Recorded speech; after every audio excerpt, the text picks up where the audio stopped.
For this week's speech, I chose the topic for high and low context communication. High context communication relies on context clues such as time, place, relationship, and situation. The person that I picked today to talk to about this is my boyfriend, Mason. And I'm going to discuss with you today about high and low context communication. Well, I just said what high context communication is. Low context communication uses direct language to communicate how you feel. Our culture, American culture, typically uses a lot of direct language like no. So today I'm going to talk to you about how it affects our society and pros and cons of it. I'm going to start with some examples.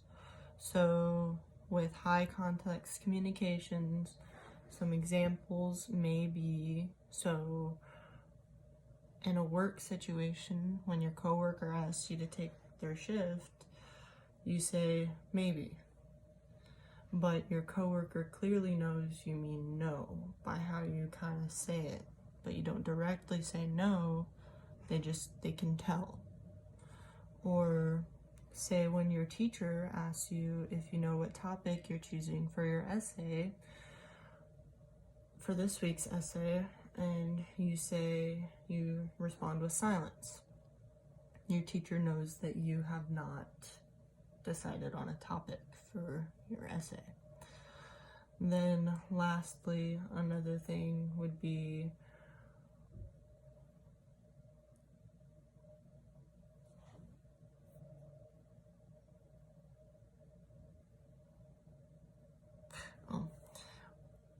like when you're a little kid and you see a toy at Walmart and you ask your parents if you can have it, they say, well, think about it. But as a kid, even though they didn't tell you no, you know it means no. My next one is low context communication. So like I said, it's direct language and a lot of us typically use it. So again, with the coworker asking you to pick up their shift, instead this time you respond with no, I'm sorry, I have a lot of homework to do. They know and understand that you cannot pick up their shift and why. Next would be, well, your teacher asks you if you know a topic you're going to be using for this week's essay, and you respond with, I'm sorry, I haven't had the time to think about it, but I'll get on it. Your teacher knows that you do not have a topic picked out, but understands that you will be working on it. So they understand how you feel because you use direct language to express that. Lastly, when you're out with a couple friends and you're typically a good student and you don't do stuff, you play by the rules, they ask you if you want to take some drinks, like drink alcohol. You respond with no.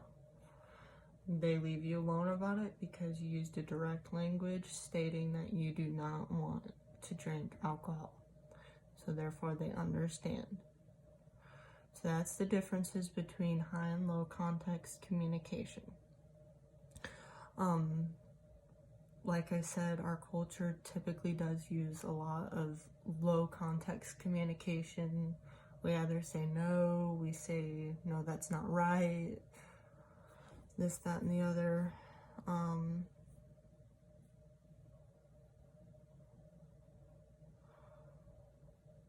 High context communication is very complicated in my opinion because you're not exactly expressing how you feel.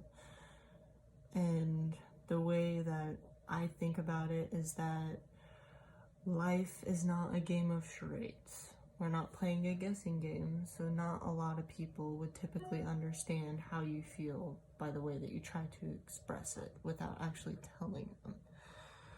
Like, for instance, I don't express how I feel sometimes to you.